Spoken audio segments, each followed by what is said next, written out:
Joshua, you're muted. Thank you. I appreciate that. Hello, everyone. Thank you all for being here. Thank you. Welcome to another episode of the Complex Mind live stream. I'm your host, Joshua Smith. As everyone trickling in, I know we have another couple of minutes before our other shows are ending, but I do want to go ahead and get started. I do apologize. I am traveling. You hear some screaming in the background. It's my kids being tased. So please ignore them. Um, I am so happy to have my guest, um, who is also family, but she's none other than the amazing, smart I'm sorry, Yvonne Pitts. How are you, ma'am? I'm doing Hello, good. How are Princess. you? I'm doing well. Thank you for being here. Thank you for having me. I'm excited. Thank you. As Hello, prelate. How are you? As you all come in, please hit the like button and also make sure you are subscribed with the notification bell highlighted so you will know what we're doing on the platform. As you all know, we have been doing a series about the weight of being human. And I wanted to end this series with some real talk and someone who can help us all understand how to better manage that weight and how to let go of some of it. So, as you come in, please hit the like button. I have pinned the link at the top of the chat. So, at the end of our conversation, we'll have room for questions. So, as you come in or as we're going through the interview, please write the questions down. Now, I would take you all talking crazy to me, but my co-host and my guest, I have zero tolerance. All right, so please be respectful, please be knowledgeable, and please be clear. All right, I'm not going to prolong the time. I do want to go ahead because on the East Coast it is very late, so let's go get it started.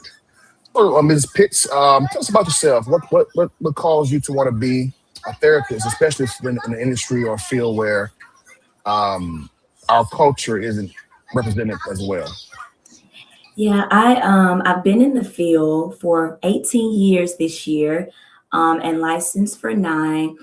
And I always knew that I wanted to be able to help people. And so doing this is very rewarding for me. And as I get an opportunity to just witness change that takes place in the lives of people, so it's a very good thing for me, and it's very rewarding for me to be able to do that. Hello, Londa. Hello. Hello, everyone who's coming in. Was there anything in particular that allowed you or that made you want to get in the industry? Any personal experience or just something that you loved doing? Well, I love doing it, but I have been around a lot of people that have a lot of things going on up here. And it is a passion of mine to be able to challenge those things that are going on here so that they can, live the life that they desire to live um, without being stuck mentally and emotionally. And so that's definitely a passion of mine. I love being able to share something different, to say something different, to um, um, what's the word, to reveal something different to people so that they can start thinking differently, and then their lives will change as a result of that. So I've always been drawn to that, and I've always been drawn to the way the mind works, and this was definitely the field to do that for. We will cover this later on, but you have a very unique relationship between with the church and with this industry, this field. So, that's very important to point out. You say you like challenging the mind. What was the most prominent experience that allowed you to say, "Hey, this person would do better if they felt or knew how to be better"? Was it your grandmother? Was it your cousin? Like, what was that foundational experience for you, if there was one? My first job, I was at a psych hospital, and during this time, I was not licensed. I was coming out of school, entering into school, coming out of school, and the thoughts and the beliefs that people had about themselves were, I mean, they were heartbreaking. They were heartbreaking. The things that they believed, I'm not enough, no one loves me, I'm ugly, I am my mistakes, I am my past. And usually people will get stuck there. And it's hard for them to see past that. And so, like I said earlier, that drew me because if I've been given something to help people to move past that stuckness, then I give it to them. And from that point, the goal is for you to see differently, believe differently, have a different perspective, because we can't believe everything we think. And that was what was happening Mm. during that time. People believed everything they think. And one of the things about depression or anxiety, OCD, bipolar, anger, you can never trust your thoughts or your feelings when you're in that state. It's going to lie to you every time. It's not going to tell you anything true, anything good. And so that is the area that has to be challenged. Um, and I don't want to get ahead of myself, but that's the area that has to be challenged. And so when you go out to look for help, then that person's job is to help you to come up to see something different. They're doing you an injustice to keep you where you are. It is my due diligence to help you see differently and to get you from that place. It's amazing how you brought up about not believing what the current state or emotion is. Last night I was reading about author Virginia Woolf, Mhm. who is one of the most accomplished women authors in the world. Um, a plethora of knowledge of novels, um, 250 short stories, plus all kind of other essays, and just an amazing mind. But she committed suicide. And her letter to her husband, she said that she couldn't go mad again. She had a lifelong battle with depression, and I wondered, reading that story, how could one come out of depression and go back into it, but forget the experience, when I was out. I am worthy, I am smart, I am this. But when they are in the current emotion or in the current state, they forget all of that. Is that normal, or is that something that I'm being insensitive to because I don't deal with it? It can be a little bit of both. One of the things about depression, it causes this dark cloud to just come and just hover. And which is why we have to have some level of emotional sensitivity. Depression never causes a person to feel the way that they want to feel. And so if you are not feeling how you want to feel, then that's your indication that, okay, I may be going into something that I don't want to go into, or I may be entering into something that's going to, if I don't deal with it, it's going to linger. And the longer it lingers, it just continues to build upon itself. And so in the heat of the moment, um, this is important too. We all have an inner critic. We all have that inner voice, that voice that tells us the opposite of what we're trying to believe. And the longer it's talking, the more it talks, and I allow it to, the longer I end up in something that I don't want. And so if I am in this longer than I want to be because this keeps talking, we have to, regardless of if it feels like it's working or not, we have to continuously tell ourselves a new story. Yeah, And in that moment, I don't know what story she was telling herself or how long that voice was talking. yeah, yeah. We don't know. But the moment you notice your emotions changing, you have to nip it in the bud right there. Because if you don't, you will find yourself in a place you don't want to be. And then it's like, okay, well, how did I get here? Well, how long was it talking?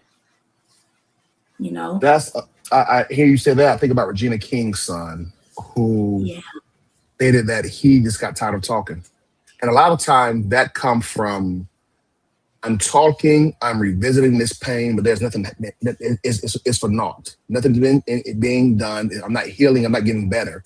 And so, along with the talking, along with the voice being um, loud and clear, are we getting results every time we go back to that voice, every time we talk, or are we just simply doing the routine? I have a friend No, what who, happens? I'm sorry. no, no, no, go ahead, please go ahead.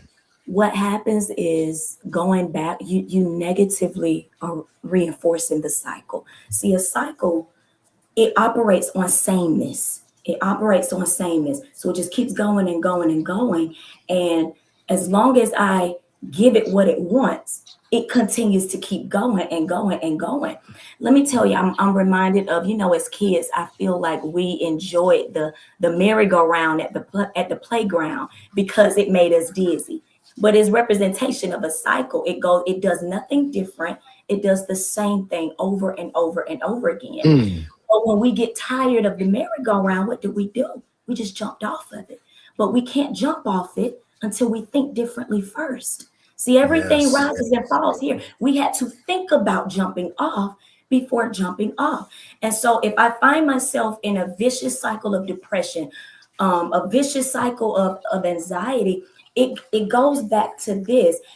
I continue to feed the cycle by continuously thinking the same way. And me thinking the same way, I'll keep doing the same things and having the same behaviors until I start thinking different. Let me tell you, when you start to think differently about who you are and where you are, it weakens the power of that cycle. It weakens it, Mm, not as strong as it once was. Because think about it, I was giving it what it wanted, and so it continued. But when I start giving it something different, it breaks. Do you remember the movie Good Deeds with I Tyler do. Perry? Yes, yes. Gabrielle Union told him that he was predictable. He was predictable. Yeah, He yeah. kept doing the same things, going the same places, wearing the same thing. And it wasn't until one morning he was getting ready for work to Tupac. In that moment, that cycle had started to loosen its power. Why? Because he did something different, but it was a result of him thinking differently. Speaking of thinking differently, what is in your 18 years, what has been the relationship with between the Black community or the Black experience and the industry of therapy? Well, I will say, up until a few years ago, mental health was shunned down on by our culture, our generation. But what's happened is we are realizing that there's just some things we cannot hold on to anymore. It's wearing us out. You Yes. know, we are suppressing things. And growing up, I remember, I remember hearing this, whether it was from aunts or family friends, what go on in this house stays in this house. And I say it all of the time, but what go on in this house stays in this house. Even though our parents may have meant well, that taught us to suppress, not just suppressing the things that's going on in the house, but also suppressing the things that's going on with us. So we Yeah. learn to not talk about things. And so as within the Black community, we look at mental health as, I'm not going to tell anybody my business. I'm not going to talk about this. I can do this on my own. I don't need any extra help. And so there was this stigma that was attached to mental health and us as helpers, that we won't be able to relate. But here recently, that stigma is breaking because people are realizing they cannot do this on their own. Is there a necessity or better results if the therapist is Black or has some kind of experience or does simply one look at one having no experience in our community and our culture, is he or she the best? Because that's something that I think we get caught up on, and we're going to discuss about how to choose a therapist. But I do think that we're caught up on they have to know my background, they have to know my story firsthand, and when that doesn't happen, we simply give up looking, Yeah. for a proper therapist. Yeah, I see that, they have to be Black or they have to be female, but it really can be anyone that's been properly trained can assist and help in ways that you'll never know. You'll never know. And so I would just suggest being open to it. Um, can we be relatable? We can be relatable. But what I'm seeing is that we want relatability, but we don't want accountability. We don't want to be accountable Wow. to do the work. Wow. So Wow. I'll That was go my and I'll next see the question. black woman Wow. therapist. I'll see the black male therapist. We're relatable. But we don't want to be accountable.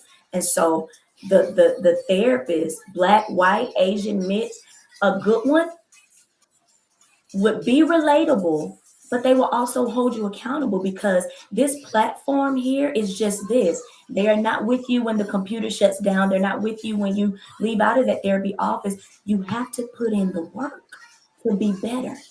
You have to put in the work to be better. And I've had experiences of people, you know, I recognize when I've done enough and I have nothing else to give.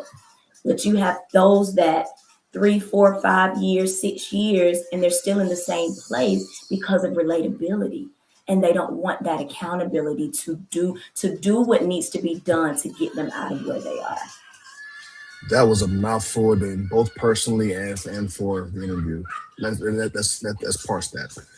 So, firstly, I want to ask, as a man, and as I'm entering phase two of my life and career, I am been mentored by some pretty um, successful men. And one of the things that I wanted to look for was someone that could unapologetically hold me accountable. Yeah. Although I wasn't afraid of being held accountable, I noticed that I would shun it if I get given a chance to. Is it safe to say that accountability or your therapist should be your first accountability partner?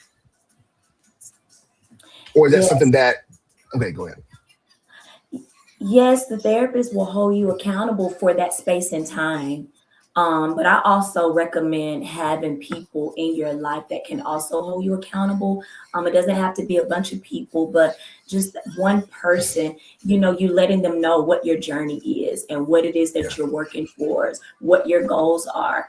And you can allow them to be your accountability partner too, because the accountability for the therapist is usually an hour a week, an hour a week, or maybe 2 hours a week. And so outside of that space and time, it is important to have that one person that can hold you accountable as well.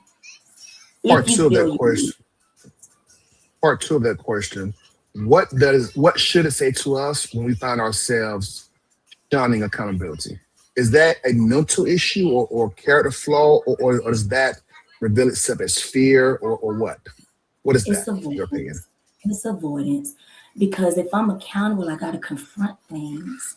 I got to face Wow. things. I got to do what I've never done before. If I have to really come face to face with the thing that I've been running away from. So if you're holding me accountable to achieve my goals, to implement the coping skills, to do whatever needs to be done to break whatever cycle I find myself in, then I have to come face to face with that. And the opposite of avoidance is confrontation. People avoid what they don't want to confront. And so accountability does instill some fear for people because they're put in a position that they've been running away from for a long time. Going back to that original question, I'm sorry, original comment. Is there a time limit? For example, if I'm dealing with the same thing for 4 or 5 years, whether I've changed a therapist or whether I've had the same one, is there a time that says, hey, maybe I need to try something different? Or maybe I should be, my method should be better. So, for example, if I'm still dealing with getting over an ex girlfriend, for example, I've been in therapy about it for 2 years. We've been doing the work, but I just haven't moved on. Is Yeah. that more about me or more about my therapist or both? It could be both. It could be both. Okay.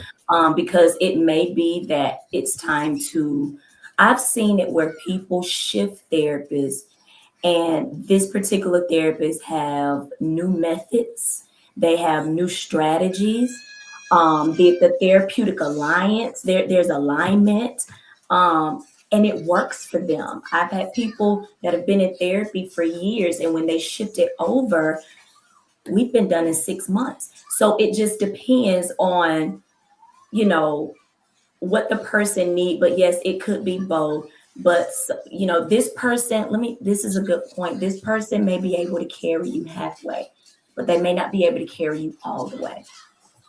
It's those scripture, one plants, one water, for God give the increase. It's the okay. How do I identify that? That okay, my season with you is up. If you're not getting anything, if you're not getting anything, if you leave that platform, or you leave that session still feeling the same way that you came, going is has become or seeing this therapist has become redundant. You're not getting anything from it. It just seems like, a never-ending cycle. That season may be ending, and it may be time to shift to someone else. But I also recommend sharing that with whoever you're talking to. Like, hey, I feel like this isn't working anymore. I feel like my time with you, I appreciate this time, but I feel like my time with you is ending, and it may be time for me to, look elsewhere. So everyone coming in, we have therapist Yvonne Pitts, who's doing an amazing job for us. If you don't mind, hit the like button and ask your questions. At the end of our interview, we will have an open forum, so feel free to write down questions, and you will be allowed to ask her. Before we shift to the need for therapy, I do want to ask two more questions about a therapist. Relatability, we discussed that and how sometimes it hinders us. Let's go the other way. When someone has no relatability to us, does that determine if I'm a upper middle class New Englander who is college educated, Ivy League, am I all automatically disqualified from speaking with someone who's urban, grew up in poverty, and has familiar issues, or is there a healthy balance in being challenged by differing ideas? There is a healthy balance, because like I said earlier, they can challenge that way of thinking. It doesn't matter. It does matter the background, but to an extent, one of the things about therapy, you get to choose who you want to connect with. And you look at their interests, you look at their bio, you look at their specialties, what they specialize in. That's If this big. That's therapist big. does not specialize in bipolar, and I have bipolar, I don't need to go to a therapist that specializes in ADHD. And so look for those interests and those lights that can connect you. It's hard to talk to someone that knows nothing about what you're going through. And that's why we have different specialties. The substance abuse counselor may not be able to do EMDR or exposure therapy. So they stay within the lines of their expertise.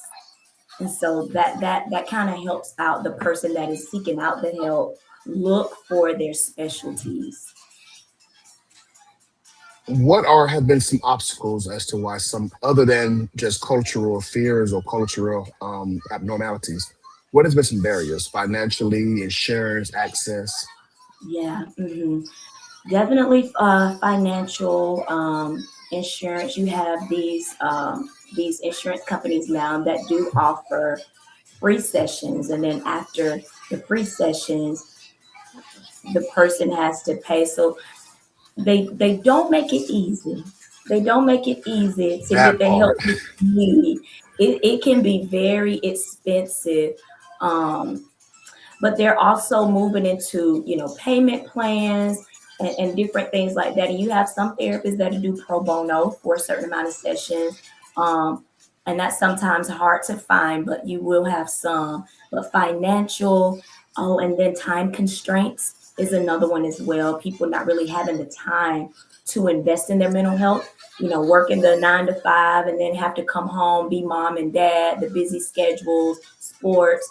That can be a barrier as well, just not really having the time to invest in it.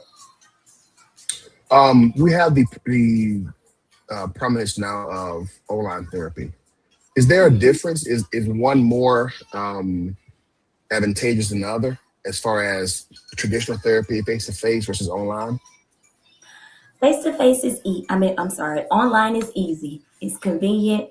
Um, However, I would not recommend that for children. You know, you want to be Okay. face to face with a child, especially those with ADHD, 6, 7. You know, you want that face to face, but it has become easier because I have people to get on their lunch break. You know, and so it's the flexibility behind it, and like I said, and I think this was put in place even more so during COVID, where people couldn't leave the house and they were going through a lot of mental issues, and so I can just log on and have my session. So it definitely has its advantages, but face to face does too, because a lot can be done more face to face. There's way more emotional connection face to face. And then it's personal preference. Some people find that they thrive online, and then you have some people feel they thrive face to face. So it is personal preference as well. All right, let's move from the therapist to the need of therapy. And once again, those coming in, we have Yvonne Pitts, who's a licensed therapist in Georgia. Um, when do I need therapy, Ms. Pitts? Say that again. When do I need therapy? Like, what's the trigger? What's the final straw? What's the line, the determining factor? A few things. When is too much, too much? It's too much when you start to feel it physically.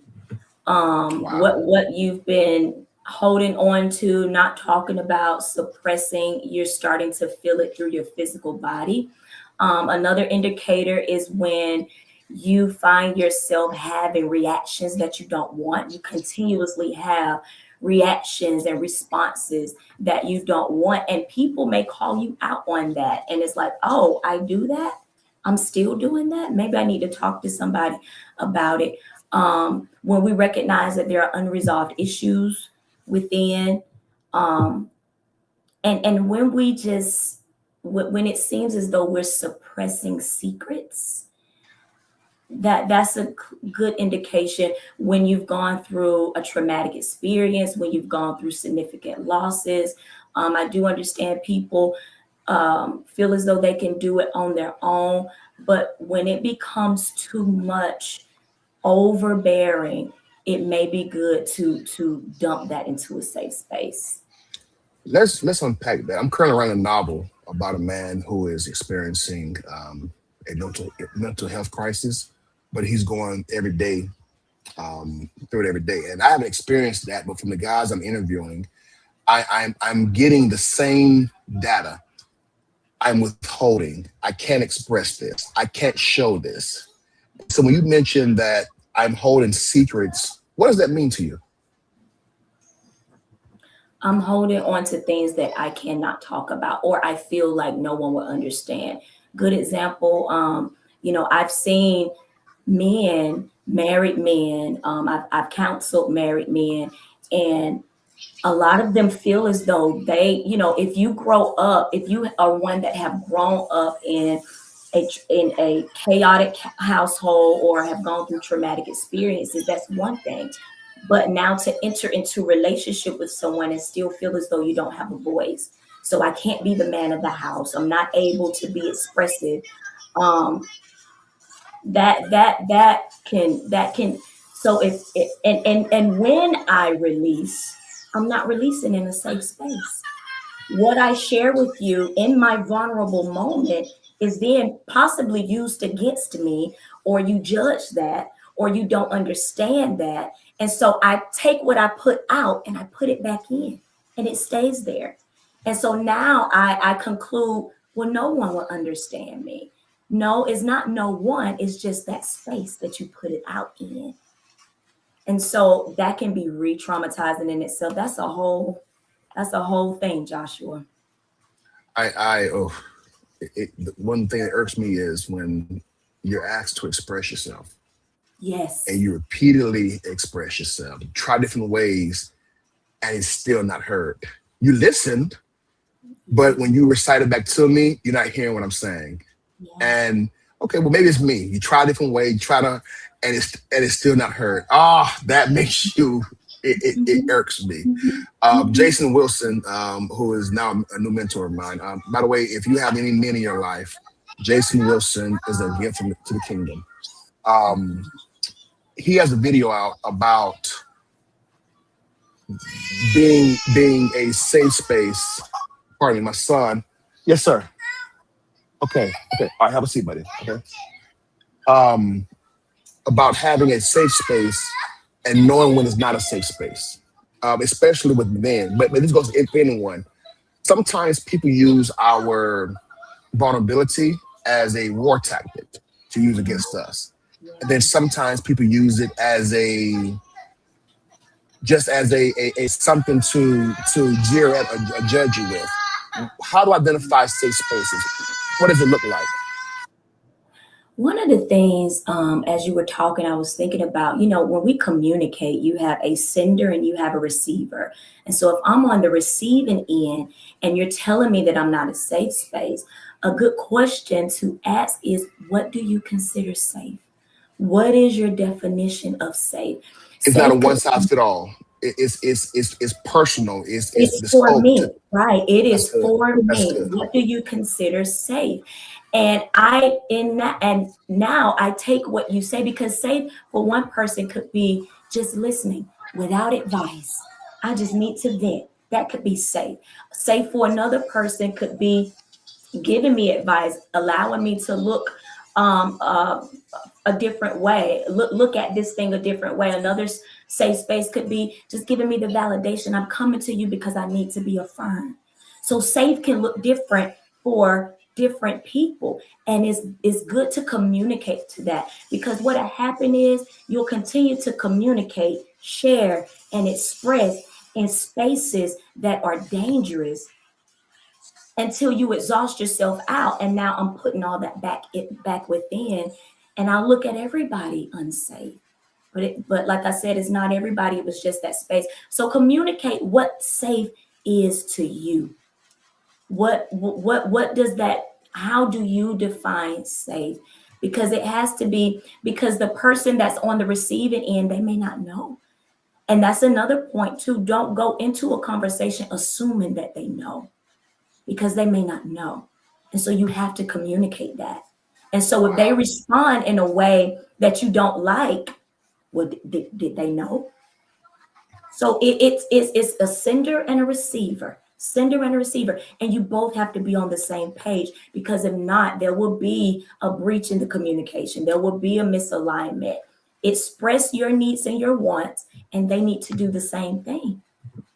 Is it fair to assign the moniker safe space to our spouse and our friends just off default? Or is it okay to still say this person is my spouse, my friend, my loved one, etc. However, they are not safe for me to be vulnerable with. That's okay. By default, yes, until they show you something different. Until they show you something different.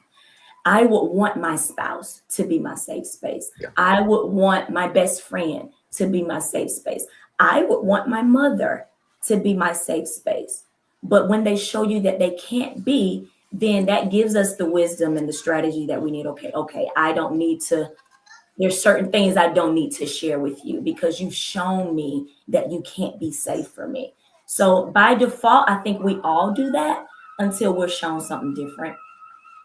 For those coming in, please hit the like button. And if you have any questions for or any topics you want covered, please put in the comments.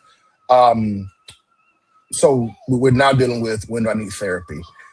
What are some triggers that might show up in people who need to speak to someone? Anger outbursts, avoiding hard things, conversations, um, people Hey, Nicole. going, hmm? No. Go ahead, please. Go Oh, ahead, please. going through traumatic experiences that you've never talked about, having reactions that you don't necessarily like, um, Triggers could be, especially with anxiety, these physical, sometimes triggers for anxiety show up physically. So when certain situations or certain triggers happen, you notice your body responding to that. So racing heart, sweaty palms, different things of that nature, that are uncontrollable. When things become uncontrollable for you to control and handle on your own, that's a clear indication. Maybe I need to put this somewhere else where I can get some help. Let's unpack that chat. So that could mean if more than one person is telling you, hey, you do X, Y, or Z, and you don't realize at this point, that could be uncontrollable. That could be a habit that, okay, when you trigger me and when you say this or do this, that's my natural defense. Mm, Um, Mine was shutting down, yeah, yeah, yeah. um, because I hate having to repeat myself, if you will, because it's hard enough to get it out the first time. And so when Yeah. I express, I think we're good, and then you do it again or it happens again, hey, I'm good. I won't talk about it. We good. Let's move on. Well, I didn't notice that until my corporate experience started, and I was a brick wall. Hmm. People trying to get in, we trying to rectify things. I'm good. Let's move on. Hey, Hmm. Josh, well, no, why you do that? I don't know. I just do it. But then I realized something. Well, maybe I wasn't hurt enough as a child or as a young adult. And Hmm. so those things that we do, and I think that comes with doing self-examination also. Yeah. Just write down traits. Hey, who am I? What do I do? Like, Hmm. what are my characters? Don't call them Hmm. flaws. Am I the I don't take no crap kind? Okay, why is that? Hmm. Go through and understand why are you the way you are, Right, right. And we can normalize chaos. We can Oh, normalize can't we? and Can't we? we say, "Oh, this just the way you know how I am. This just the way I am." I'm an No, Aquarius. That's how we act. this is how you become. It's not who you are. Ah, This is how you've become. And so, one of the things I like to tell people, do emotional check ins. Do some emotional check ins with yourself. How was my day today? What was my most dominant emotion and why? Where did it come from? We want the magic pill and the quick fix, but we don't want to dig because it's uncomfortable. There's always a reason why. And so doing those emotional check-ins, checking in with yourself, it's good to do that because that helps you, for one, better know yourself and also to just increase that emotional sensitivity to yourself. Just having those emotional check-ins to figure out the why do I respond the way? What triggered this? What happened? What preceded this? Because you just, you know, is nothing is happenstance. I want to cover several topics. Let's deal with trauma. Most of us, and you know what? And this happened today by accident. I was listening to Dr. Miles Monroe, and it triggered a thought when I was driving. I was one of the ones that said the black community in a certain part is now over abusing the mental health conversation, or we're overdoing it. Then I thought about something. When something is neglected for so long, when it's now prioritized, it almost blacks out the sun because it's years and decades and centuries of making up to do. And the Holy Spirit humbled me about that. And one of those causes for us is trauma. A lot of our trauma comes from our parents dealing with stuff and not knowing how to deal with it. So although we might be better in processing and realizing what's happening to us, the environment we grew up in or we're around, are they the same? And if not, then we sometimes internalize that trauma from our mother, from her divorce, from our father, from his addiction or family background. How do we identify the traumas in our life, and how do we express them with a therapist? Well, looking back at your upbringing. I was looking at something a few weeks ago, and there was this chart, and it showed our grandparents, And that generation, there was no emotional connection, right? It was, you work, you go to school if you want to, you pick cotton, you do all of the things, but there was no emotional connection. And so when they have children, which would be our parents, caretaking is seen as connection. So I do all of the things. I make sure you got clothes on your back. I make sure you have a roof over your head. I make sure you have food to eat. And they use that as connection. So when we come along and we want to be expressive and we share certain things, we look at it as control. And so, because our parents will say, well, you don't need to say that, you don't need to feel that way because I did all of the things. And so, what you're telling me is you're controlling my emotional reactions to things. So, it's good to go back to where it all started. And that helps to kind of connect the dots and to see. But our parents now, that generation, from what I have seen, they are realizing the marks that they missed. And it's almost like they're trying to reparent. They're trying to reparent the adult children and make it right. But you can't bring the past into the present and make it right. The past is already the past, but you have a lot to do with what you do now and what you do in the future. So I've seen where that, our parent, that generation, they're experiencing guilt, because guess what? The one thing a parent does not want is to lose connection with their child. And so I'll do whatever it takes to regain that, even if it means I got to undo and redo again, even though you're an adult now. And so it's And going, go ahead. And sometimes that goes from unhealthy to unhealthy. You realize I made a mistake. Okay, to bring it to the middle, I'm fixing it. Now I'm over here doing too much. It's going from one extreme to another. Yeah, too much, which can further shut us down. Yes. Because we're not experienced. Yeah. I don't want you to fix anything in the past. Okay, let's move on. But you said it right. It's that shame. It's that embarrassment. It's that, okay, we can't fix it. And that's where it comes, especially for us believers, that's where it comes to the point of reassuring them, hey, okay, let's talk about this. Let me express to you, what does my forgiveness consist of? Yeah. Acceptance and moving on. Yeah.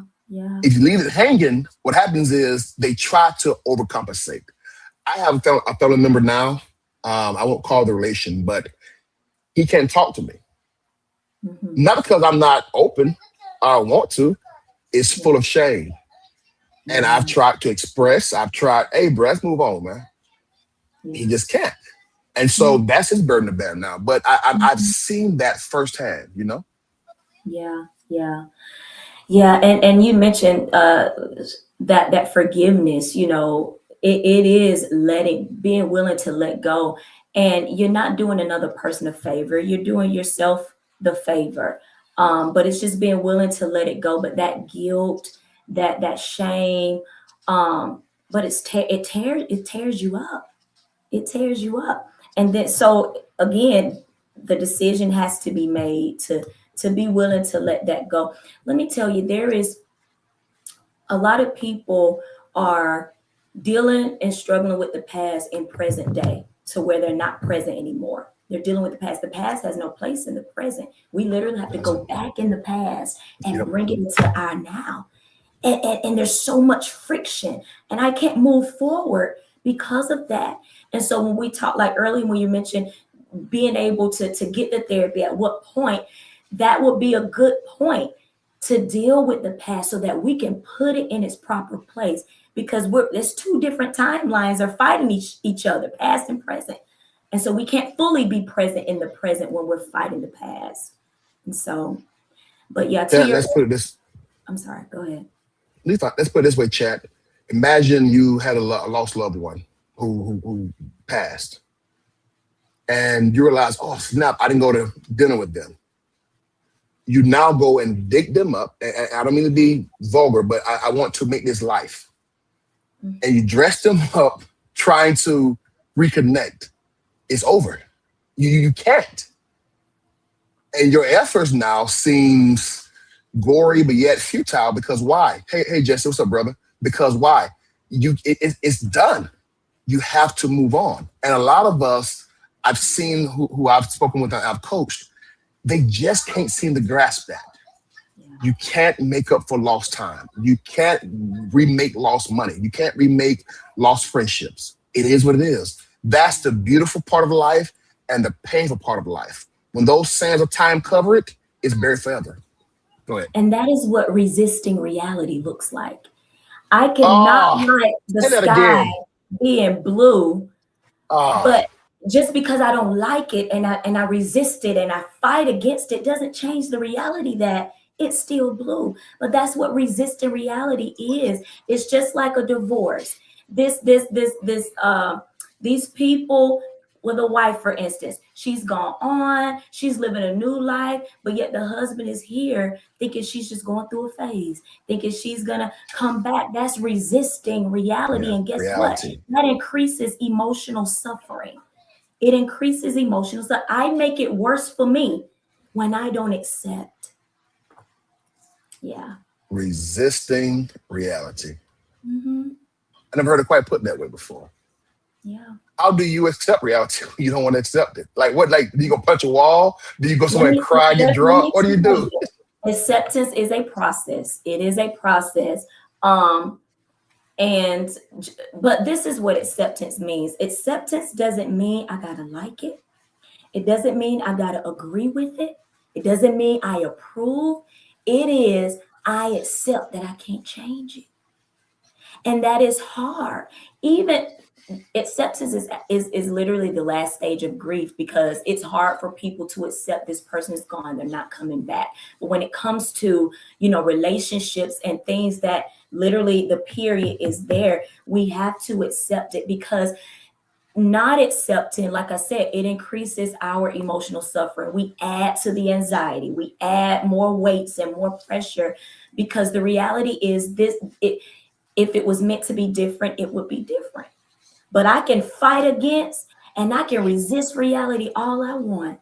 It will not change it. It will not change it. So the only thing left, just accept it. Just accept I it. know so many men who I've talked to who just can't get past the woman they lost, who Yeah. just can't get past the job they lost. And it's not lost of, it happened. No, they had something to do with it and Yeah. and they have to give it themselves or can't get past the glory days. They just can't. It's their identity. They're going to get them back one way or another until now you're headed towards a grave full speed, looking backwards, Ye- not seeing what's in front of Yes. you. Yes. Yes. And it doesn't mean you gotta like it. You Yep. don't have to agree with it. That's a big part. That's a big part right there. You don't have to agree. You don't have to agree. But I accept I can't change it because I'm only responsible for me.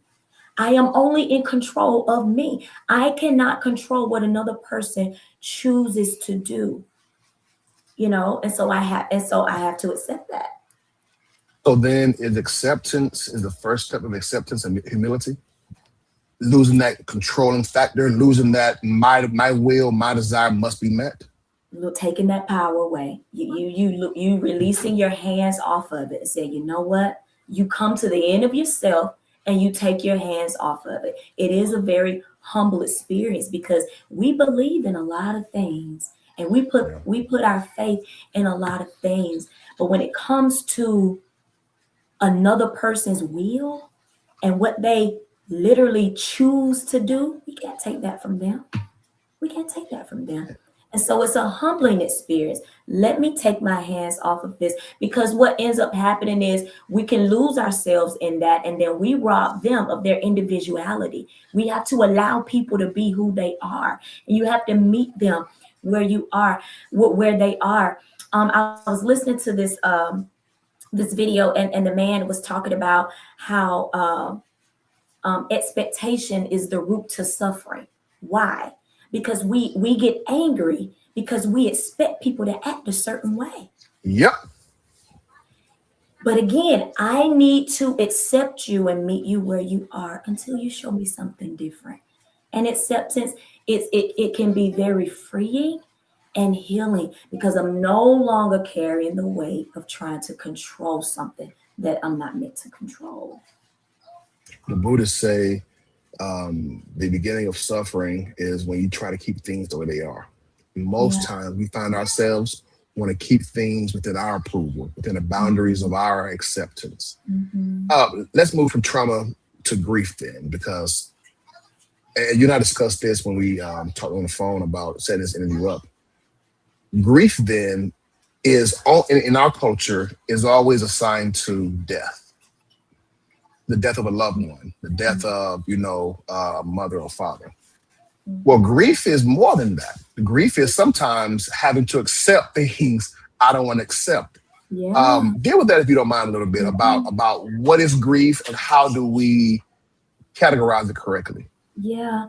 Um, Grief is, like you said, is not just death. People grieve transitions. They grieve change. I've even I'm having experiences with people now that are grieving the way they used to be. Oh, because maybe a chronic illness came into their lives and they're not the person that they was or they used to be. So I hear I used to be this. So I used to be able to do this. I used to be able to go here. And so they grieve the life that they once lived. And so we can grieve things, house fires and natural disasters can cause a level of grief.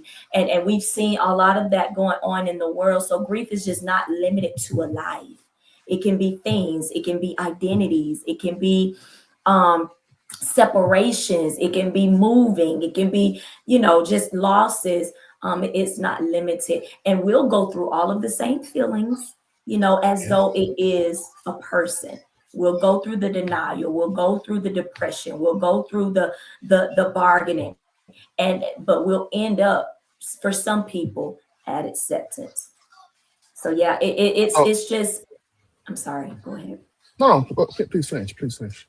For some people, they go through all of the stages simultaneously, and some people never reach acceptance. But being able to recognize that just longing for companionship, longing for community. um there are people, you have I meet a lot of Nigerians that kind of are over here in the US. They grieve their culture. So grief is just not limited, and we have to be able to recognize it for what it is.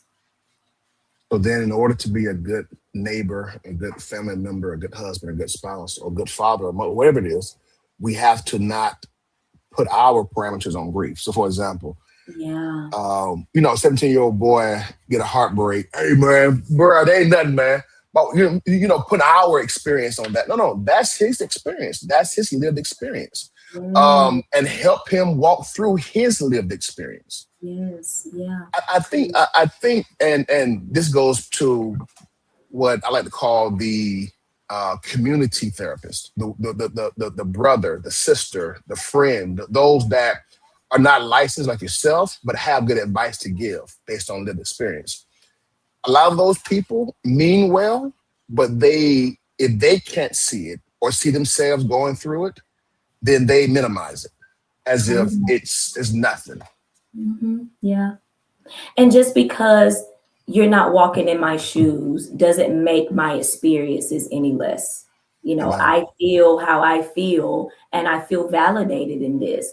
And so, we have to be wise in our interactions and our encounters with people, and just allow them to feel what they feel, allow them to experience their emotions. We don't have to understand it. It may not make sense to us, but it makes a lot of sense to them. And again, back to that safe space, I need to be able to be expressive of this without it being judged. And that's where we were brought up about being a safe space. Knowing what's a safe space and knowing how to be one are equally important. Yeah. Yeah. Moving from grief to situation, because grief can be situational. Um, I've accepted my mother passing, but I can't accept my wife leaving me, or I accepted my job is letting me off, but I have accepted that my kids aren't kids anymore. It's different things. How do you deal with situational depression and or seasonal depression? And seasonal, I don't want to limit it to times of the year, but I'm limited to when I'm around certain people, when I'm in a certain mood, when things are going a certain way. How do I alleviate that, or how do I recognize that? Well, for seasonal, it's quite easy. Well, I'm not going to say that because for some people it may not. But if you know September is the month where, I lost my dog, or September is the month where my husband said he didn't want this anymore. Before September comes, you can go ahead and start preparing yourself. And again, seasonal depression is cycling depression. It's cycle. So the same thing that happened in 2024 is still happening in 2025, Yeah. 2026 comes.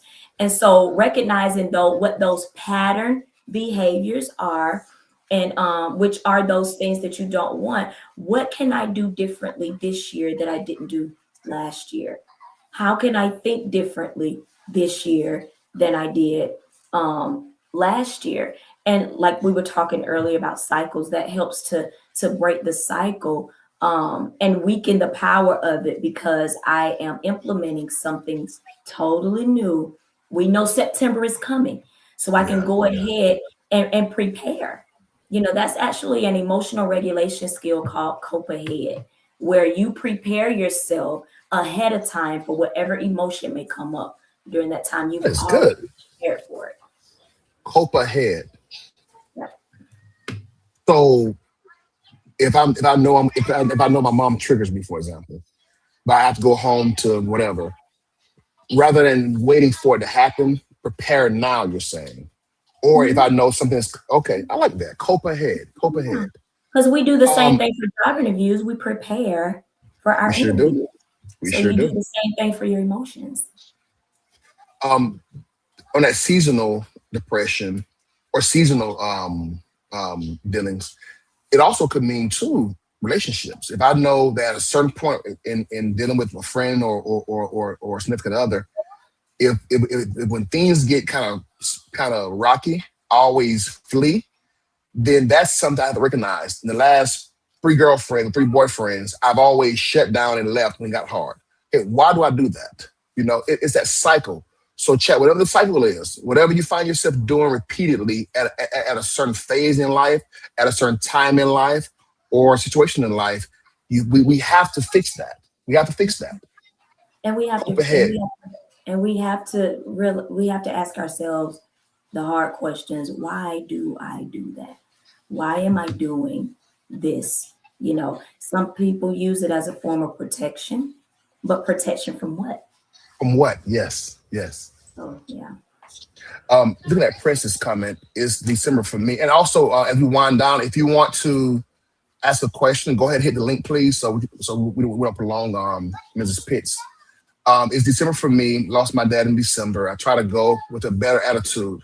I used to hate when December was nearing. Is this a lack of acceptance or just simply depression?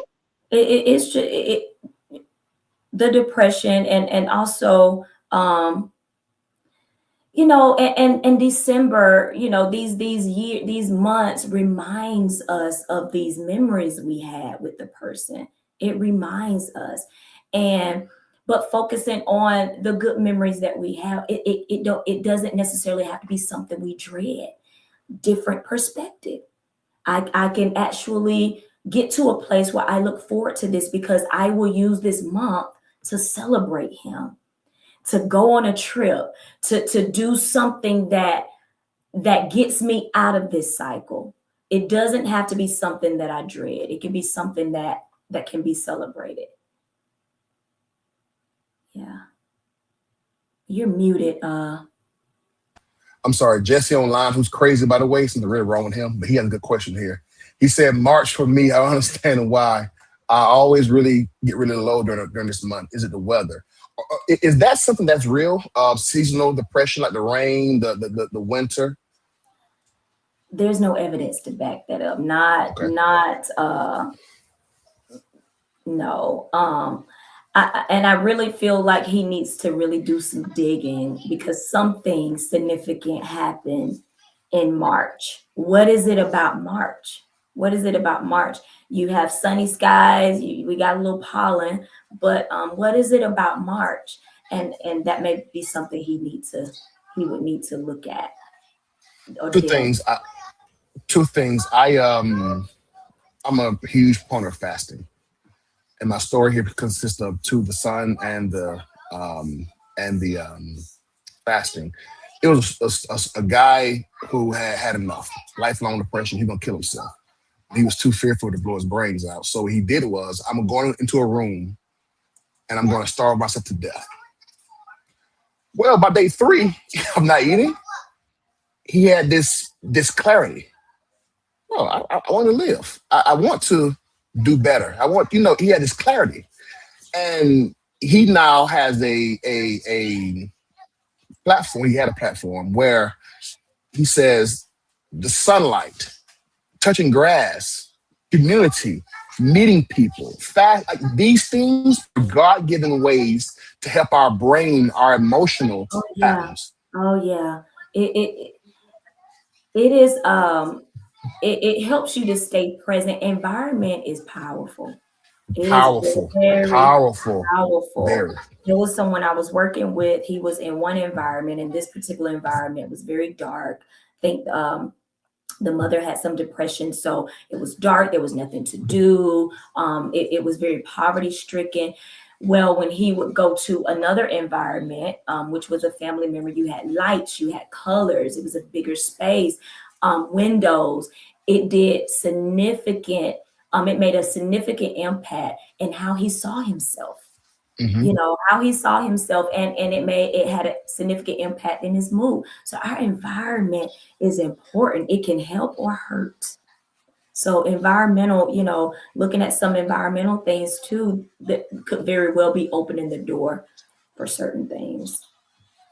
As we wind down, Mrs. Pitts, our world is in a mess right now. Hmm. I saw a meme on YouTube where the guy Brain was telling him, what if 2020 wasn't just a bad year, but a bad decade? He told the brain, shut up. Okay.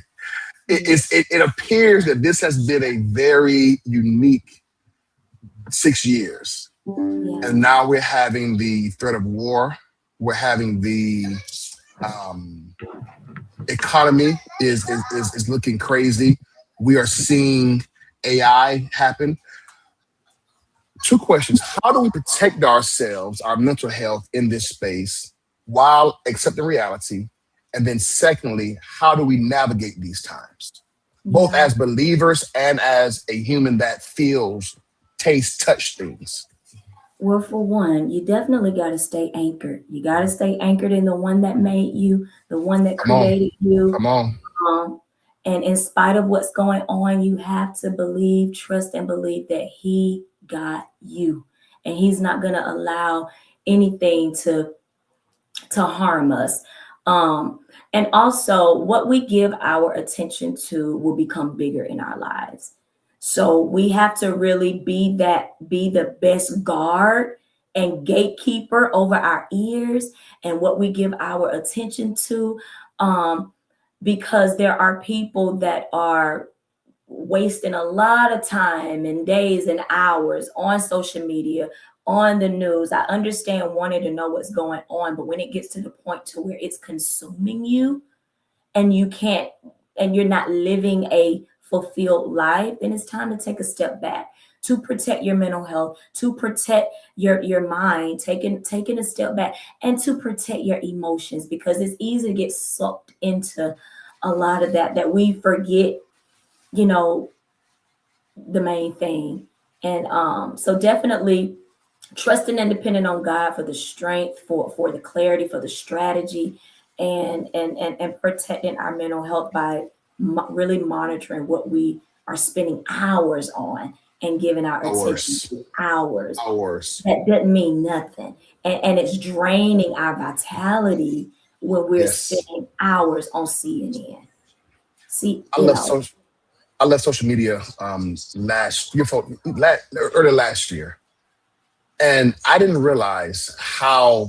And mine wasn't simply just doom strolling, but I was giving so much emotion to people and their stupid comments or their like crazy belief that made no sense, and it would literally I would have a visceral reaction, and Yeah. I said, no, no more of this, no more of this. Yeah. I'm doing a sermon right now. I'm writing about Solomon's everything has a time and a season. And sometimes I'm learning there's a season where everything isn't for you. So it's okay that social media isn't for you in this season.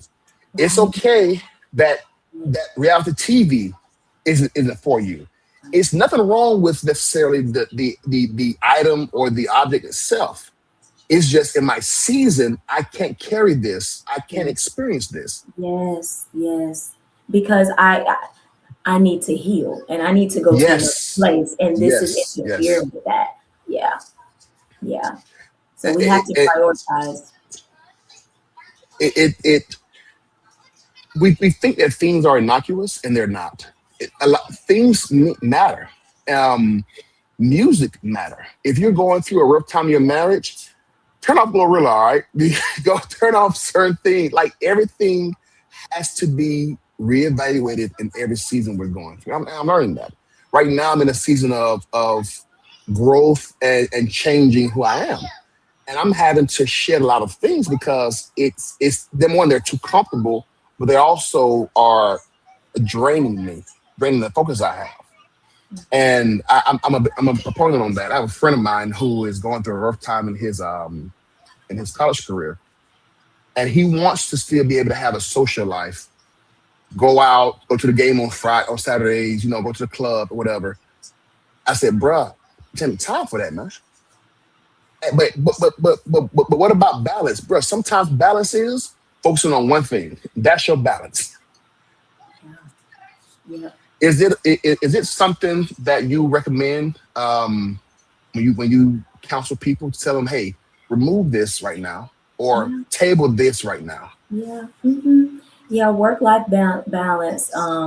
Definitely. And one of the things with that is making the main thing, prioritizing, not spending so much time. Because if I'm giving 80% to this area here, then everything else is getting Yes, 2%, five yes, percent, yes, and yes. and it's not fair. It's not fair. So having a healthy balance and creating distraction-free areas in the house, just distraction-free, getting rid of the distract. Put the phone down on the way to work, you know, leaving work, just having moments where it's just you get to pour into yourself, you get to be the best version of yourself. You get to be able to give 100% to others because you first given it to yourself. But just Um, having and looking at areas in your life that may be draining you, people, places, things, they're not adding to you, they're draining you, and being willing to clip and cut these things off. I mean, it's a sacrifice, but it'll reward you in the end. Even got long two term bad kids right here. relationships. Yeah, yeah, yeah. I got I two bad found kids right people. here. I'm gonna cut off and throw in the trash. It's gonna hurt me, but they go in the trash though. Soon as I hit in, it's gonna hurt me, but they gotta go. You are going somewhere. You are go ahead, Dr. Pitts. Go ahead. Go sit down, boy. Go ahead, please. I'm sorry. Yeah, but looking at those areas where we need to, and one of the things about balance and looking at relationships that no longer serve us purpose, it will hurt. It will feel uncomfortable. But like you were saying earlier, some people are seasonal. Some people are Yes. seasonal. Some things are seasonal, and so it's just, if there's too much noise in my life, I need to silence the noise so that I can have the balance that I need. As we close, and if you come, I would love to have you back in the future. This is so good. Most of my supporters are faith based, and those who watch replay and those who are in the chat now, we all have some form of connection to the Black church. What in an ideal world, what would you like to see happen between the therapy or the therapist and the preacher? What connection? What marrying, if you will? Mental health and faith, because mental health is all in the Bible.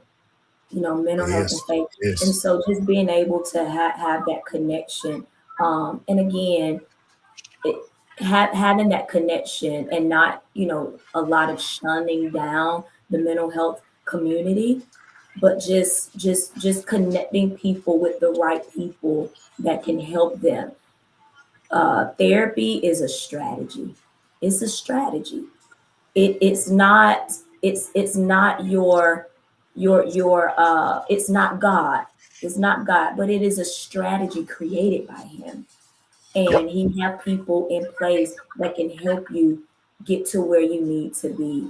And let me tell you, his heart is for people to really know who they are. And a lot of mental illnesses that people struggle with, they don't know who they are. Yep. Life has changed that. And so God is all about people knowing who they are. If you have any questions for Mrs. Pitts, please hit the link in the next 2 minutes or put them in the chat and we'll ask her. What's something that you want to mention tonight that we didn't cover, if anything? You pretty much you actually brought up some things that I was not expecting. So, but that Oh, was good. really? It was good, yeah. Okay. Um, but yes, Something. one of the things about what to look for in choosing therapy, although you want someone that you can connect with, you also want someone that can realign you. Um, What does that this mean? person, they connect with what you're saying, but then they take you higher than that. And so I realign you back to where you need to be. Because if I'm where you are, then you're going to stay in the same place. So it's my job to take you up so that realigning can take place and the mindset can change.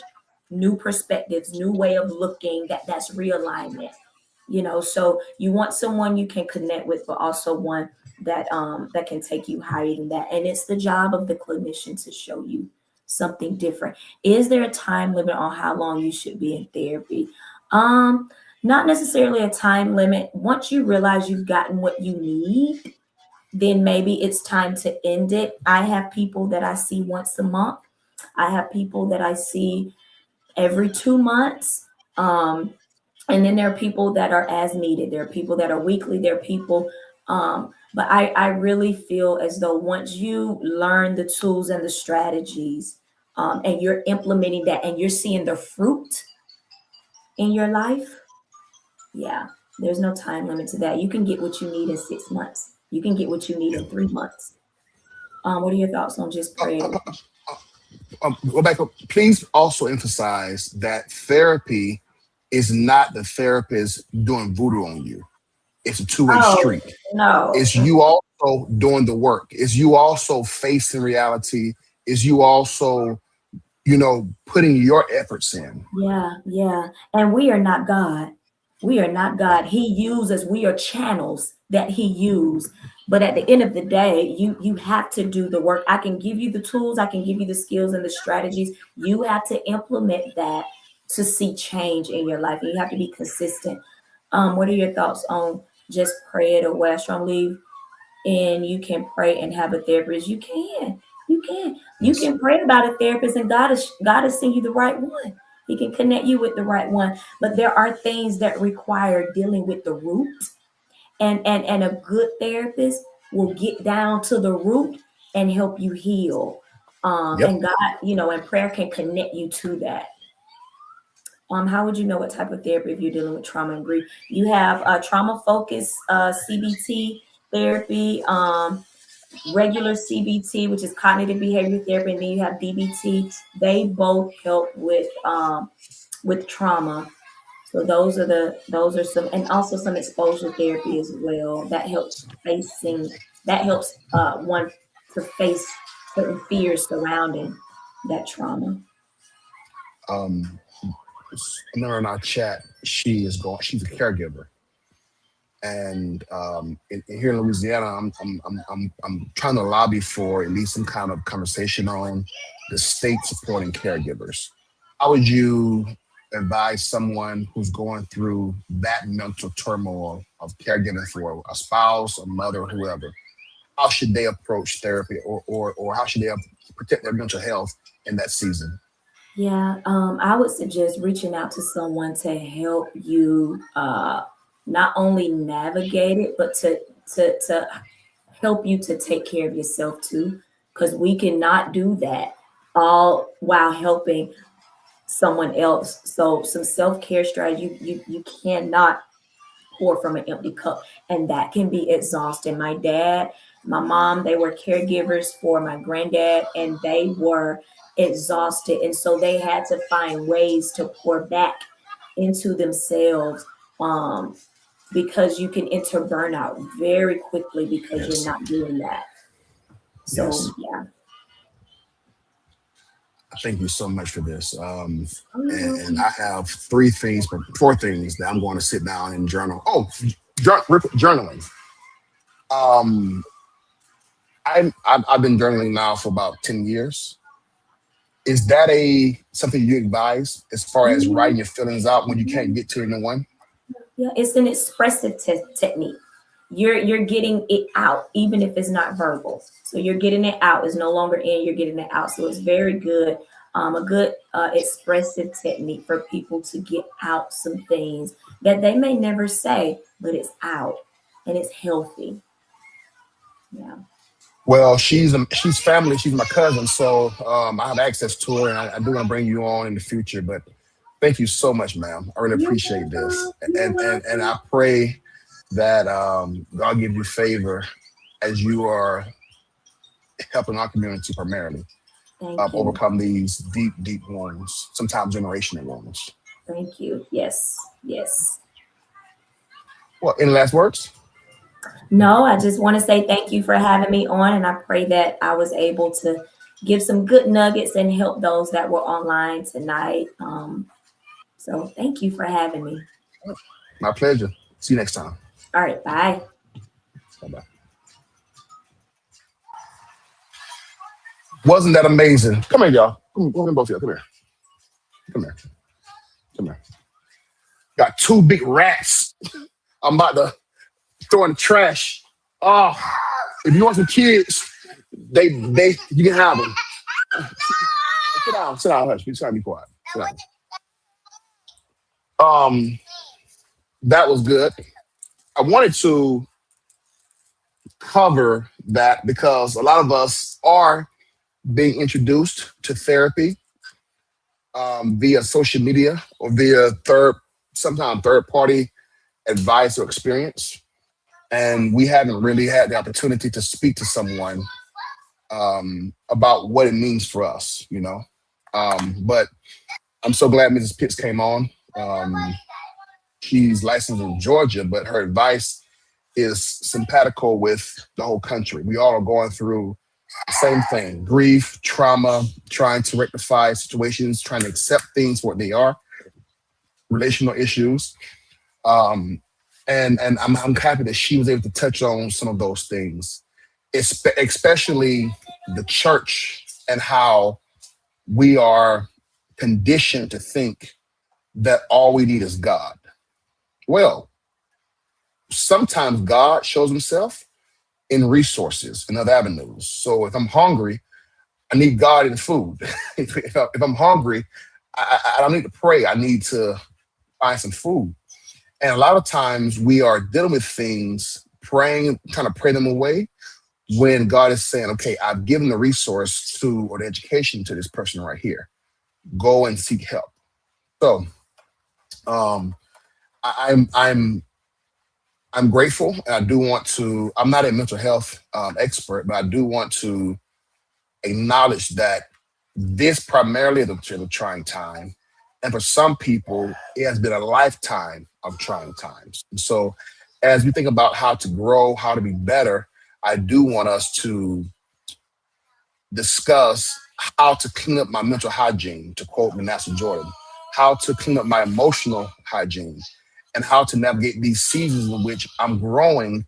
Now I must prune. I must cut some things off of my life. So if you want to come up and discuss, hit the link. If not, we'll end there. If you have any questions, put them in the chat, please. But I'm so grateful for Mrs. Pitts coming up and discussing that. It's been, for me personally, I've had to use therapy for one season of my life, but this has been a trying season primarily as far as dealing with mental anguish and emotional anguish. And just to experience it has given me a compassion for people who have dealt with this and or don't know how to navigate these tough times, you know? And with that comes, who do I talk to? What is a safe space? A lot of us are leaning on people who have no idea what they're doing. We're going to our homegirls, we're going to our homeboys who themselves have unrealized trauma, who themselves have issues they haven't dealt with. And so now they're giving us advice out of a hurt place. And let's not be limited here. If you need help, sometimes a therapist isn't a Mrs. Pitts. It can be someone who is experienced in this situation. So for example, if you had a grandparent or a mother or father who had an amazing marriage, just out to my boy, had an amazing marriage. I'm sorry, I'm traveling, y'all. We're in a hotel, I'm traveling, and these jokers just all over the place. But you've had someone in your life who's having or have had an amazing marriage, like truly amazing marriage. They might not be experts in therapy or marriage, but they have experience. That's your therapist right there. That's your counselor, your advice. But find someone that can not only challenge you, but also give you sound advice. And a lot of times that person should be someone who will not pet us in our mess. Pet us in our mess. And so, pet us in our mess. And so, I love how she put in the beginning about accountability. We all need it, especially if the mindset we're in is partly our fault. In order to be better, you have to want to do better. So I'm thankful for her. I'm so gracious for you all for stopping by us. I hope that this was beneficial. If you have any questions, please email me at joshua@complexmindmedia.com. That's joshua@complexmindmedia.com. Also, if you'd like to support the channel, please do it so. That allows us to have these guests like we had tonight and have these much needed conversations. So the Zelle is Ele'azear, JELEAZEAR @outlook.com. Venmo @Ele'azear. Both are in the description. Both links are in the description. Thank you all for being here. And I do want you all, we are having our book club. We moved it from weekly to bi-weekly. So we're having our book club on Wednesday as we discover and go into chapters 3 through 6. Londa will be there, so I'm so excited about this. All right. Thank you all for being here. I love y'all. Have a great night.